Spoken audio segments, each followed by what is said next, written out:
Welcome back, America. It's Hugh Hewitt from Senator Ted Cruz. I move on to Senator John Cornyn. Good morning, Senator. Always good to talk to you. Good morning, Hugh. Good to be with you.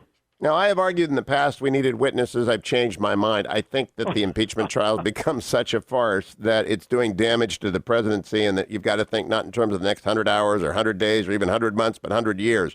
What do you think it is prudent for the Senate to do when the arguments of the House managers and the president conclude?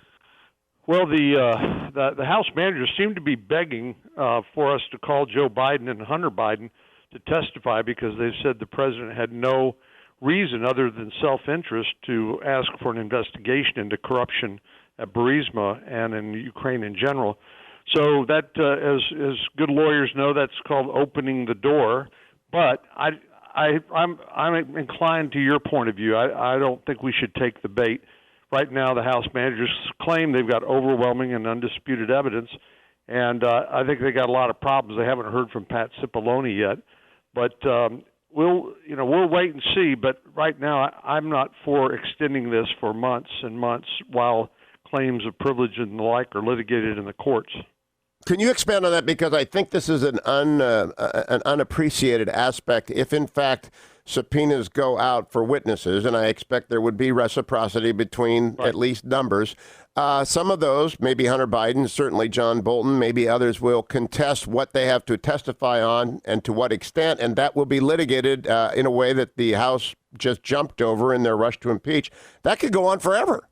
Absolutely. Well, your experience in this area informs you better than most, but as you know, the privilege doesn't belong to the witness; it belongs to the presidency, and it could do permanent harm to a president's ability to have confidential communications with people like his national security advisor and close confidants like his chief of staff.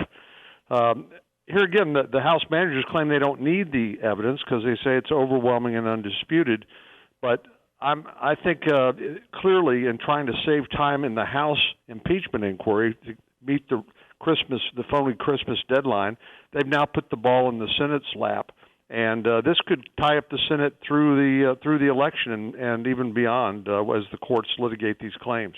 Now, Senator Cornyn, you are not only the former whip and the senior member from Texas, you're also a former justice on the Texas Supreme Court.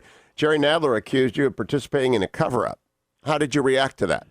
Well, it was insulting, and it struck me as bizarre from the standpoint of here's Jerry Nadler trying to convince the Senate of the correctness of the impeachment manager's case while he insults us in the process.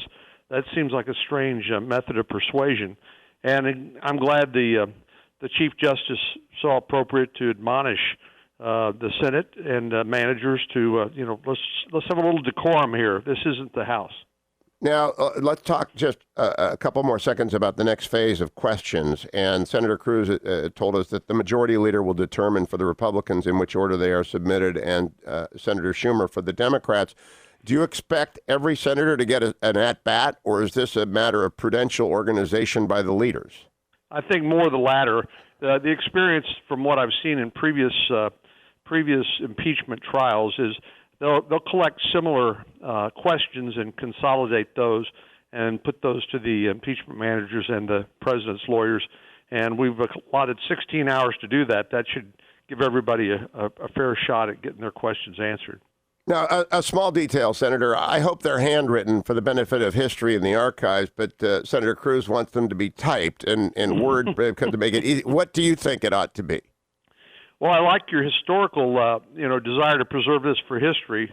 It would be good to have it in the senator's handwriting, personal handwriting, as opposed to somebody he or she dictates something to or prepared by a staff member. Well, Senator Kennedy's a doctor, though, right? Yeah, then we won't be able to read it. Well, that's a problem. That's a problem. But we'll muddle through. All right. Last question for you, Senator. When they wrap this all up, is there going to be a caucus before the vote on witnesses so it can be debated in the caucus, the prudential argument for not going forward? I'm sure there will be. We're having lunch together every day that the Senate's in trial. And so there's plenty of opportunity for us to talk through these things. And I think given the gravity of an impeachment trial, I think we'll want to make sure everybody has an opportunity to have their views aired and to see where the consensus is. All right, and Senator, I wish you tomorrow. I'm going to be on the beach in Redondo Beach, California, and I know you're going to be at your desk. But are you senators violating the rules by moving around? It's the biggest controversy of the day is whether or not you guys are at your desk. What say you? Second only to having an Apple Watch on. I mean, I think it must be slow news day for people to be focusing on that. I think we're getting plenty of an opportunity to hear, especially with all the repetitive nature of the testimony. I think we've had a chance to hear everything that needs to be heard. Senator Cornyn, great to talk to you. I hope we can speak again next week. Good luck enduring tomorrow. I will think of you on the beach. America, I am off to Redondo Beach. I say to all of you, thank you for listening. Thank you, Adam. Thank you, General Ben. Thank you, Generalissimo, who will be busy transcribing and posting the comments because they are newsworthy and much of what Mr. Schiff, Nadler, and the Five say are not.